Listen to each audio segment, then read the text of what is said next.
Hello once again. I hope everyone is enjoying their meal. It sure is good. It sure is nice to be able to sit at a table and have conversations with people that you haven't seen in a long time. It's a wonderful evening. And now we're going to hear from a few leaders from various parties and levels of government who'd like to share some memories and celebrate with Yvonne on her 25th year in politics and offer some words of encouragement for future generations of women and gender-diverse leaders. First of all, I'd like to welcome the Honourable Kathy Dunderdale to the stage as a former MHA and the 10th Premier of Newfoundland and Labrador. She served from 2010 to 2014. Kathy Dunderdale was also the first, of course, she was the first female Premier born and raised in Burin.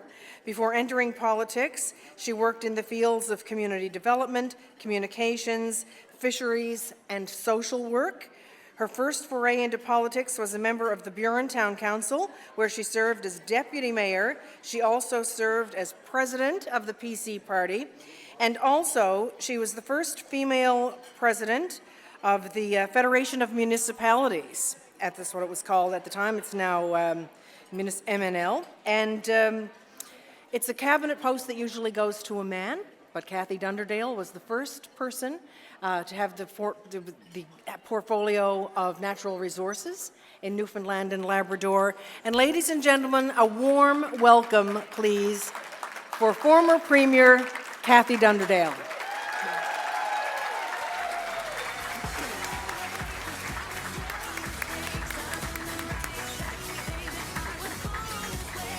I can go right ahead. Thank you, Lynn. I'm really happy to be here with you tonight. I don't do much of this anymore. And when Yvonne called me a couple of months ago and said that they were putting together this event or thinking about doing that, and if they did, would I come and speak? And I said to her, for you, I will. So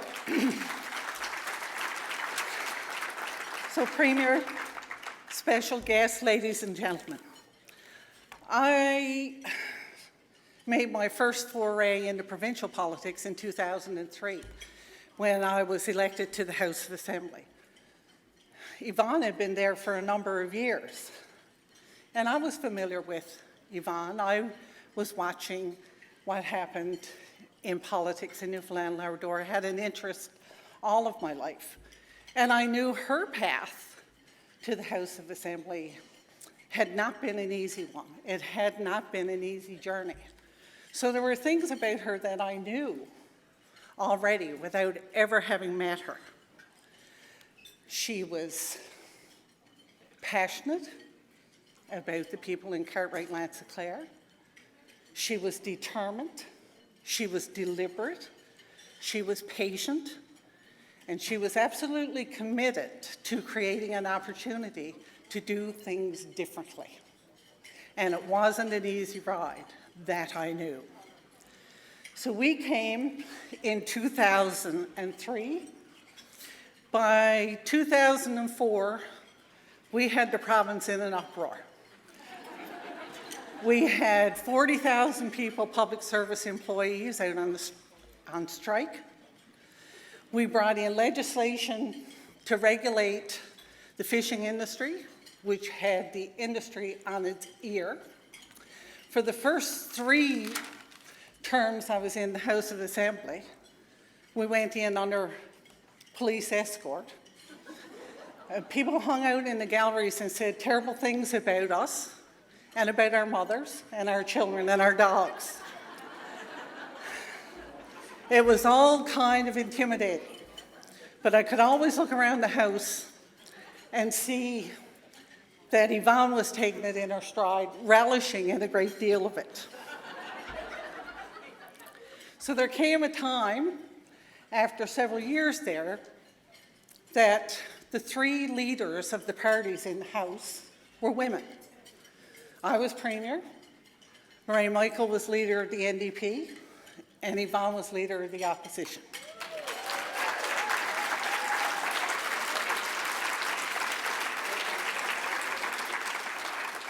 And let me tell you, sparks flew in the House of Assembly.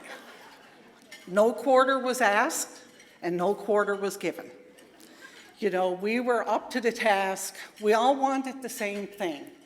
We just had very different ideas about how we were going to get there.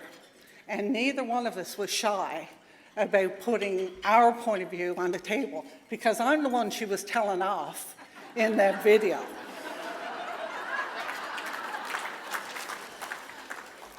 Anyway, I grew to have a great respect for Yvonne.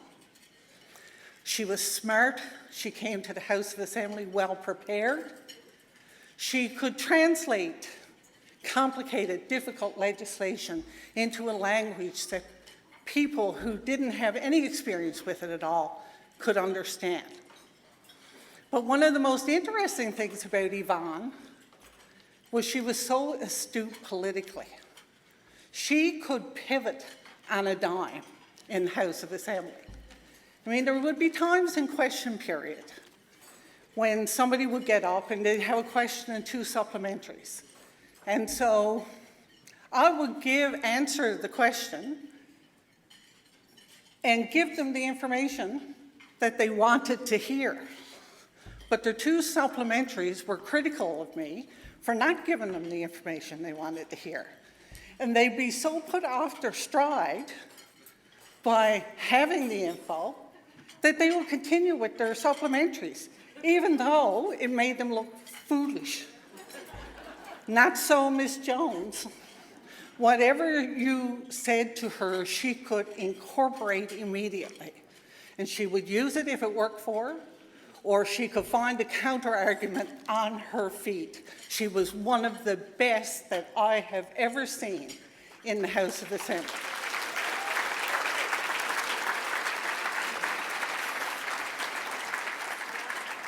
And so, as I said, the sparks would fly and things would get pretty hot sometimes.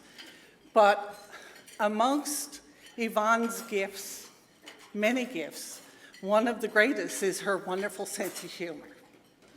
And within minutes, you would find yourself laughing so hard that you were getting in trouble with the speaker of something that Yvonne had said.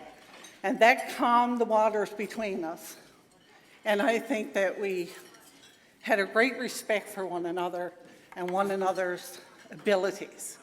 Several times she invited me to her district to talk to her constituents about issues that were very particular to them. I still remember her warm and generous hospitality. She was amazing. And you could see her passion and love for the district and the people of Cartwright Lanzaclare. But you could also see the respect and admiration and affection they had for her.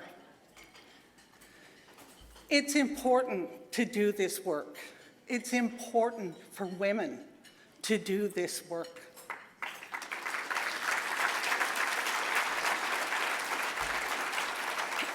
Not only should governments look like the people they serve, but life impacts differently on women than it does on men.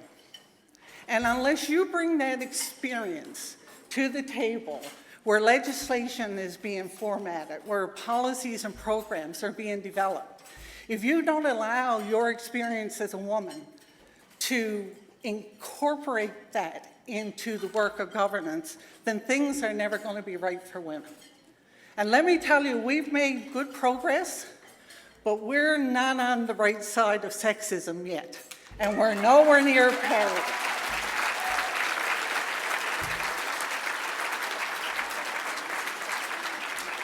A couple of years ago, I was involved with a think tank that Canada 2020 that partnered with the University of Western Ontario to talk to the 12 women in this country who had served as premiers.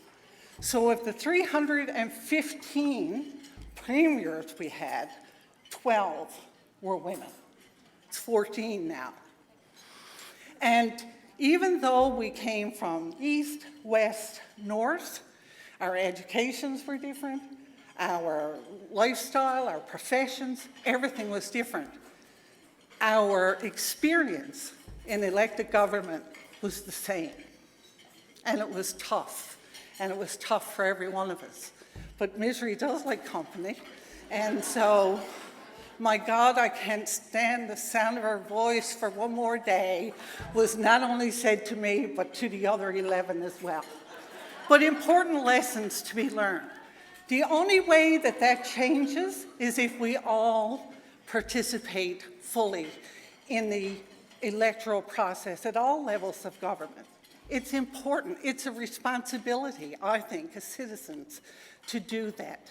When I talk to men about running for public office, I would say, have you ever thought about running for politics? Oh, yes, I'm going to, or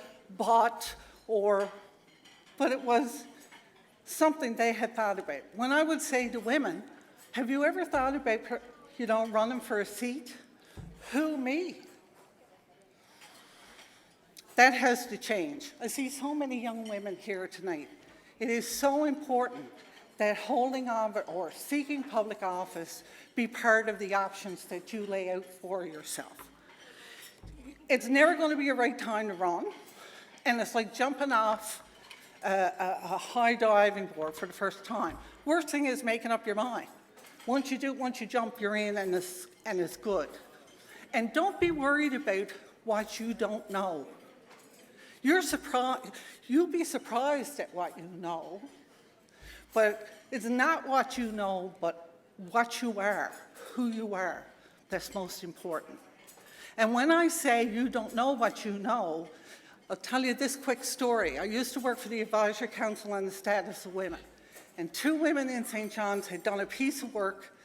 Dr. Barbara Neese and Brenda Grzetic had done a piece of work, research work, on what happened in Hibernia. Less than 4% of the workforce were women. Less than 1% were in trades and technology. So this giant economic engine that had been run in the province for years basically shut out women. And we decided as a group of women, there were 12 of us, that something had to be done. So we applied to the LMDA, a federal government agreement with the provinces, for money, and we got $3.5 million. We worked with the College at North Atlantic, and we put together a Women in Trades and Technology introduction course for women that's still going today. Thousands of women have been involved in it.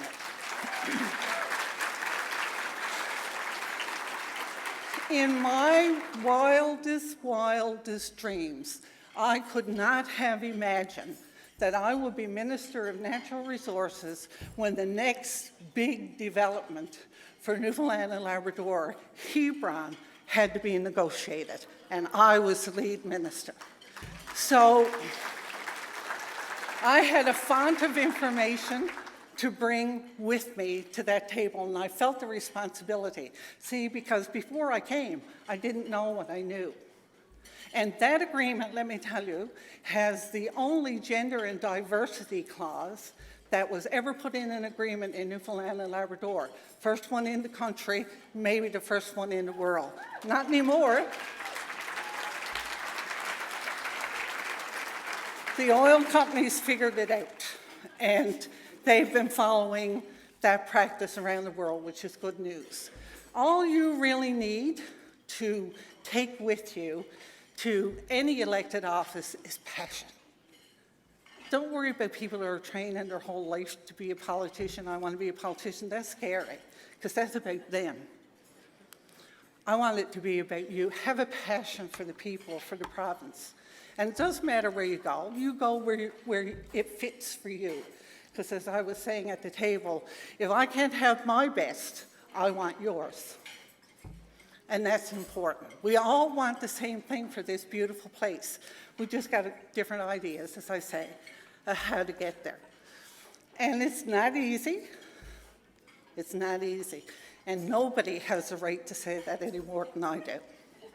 It is not easy. But I'm going to end. There's a woman called Brené Brown, who I listen to a lot.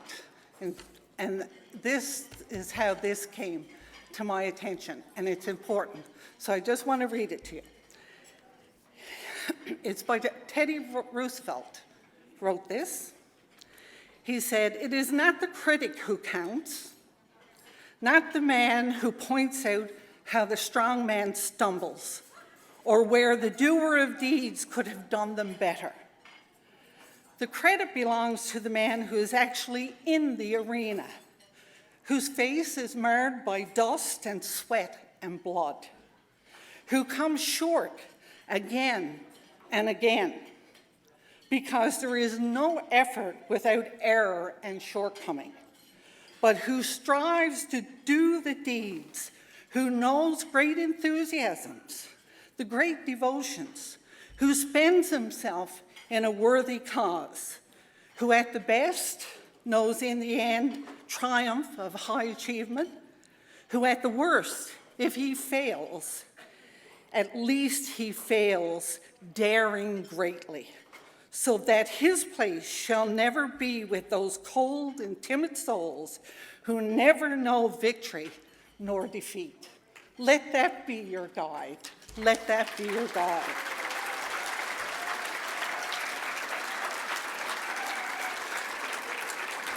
Yvonne is somebody who dares greatly, and I'm proud of her as a Newfoundlander and Labradorian. I'm proud that she served 25 years, and she's just a young woman yet, and she's just getting the head of steam on her. So look out, because I think she's good for 25 more. Thank you so much for inviting me. All the best.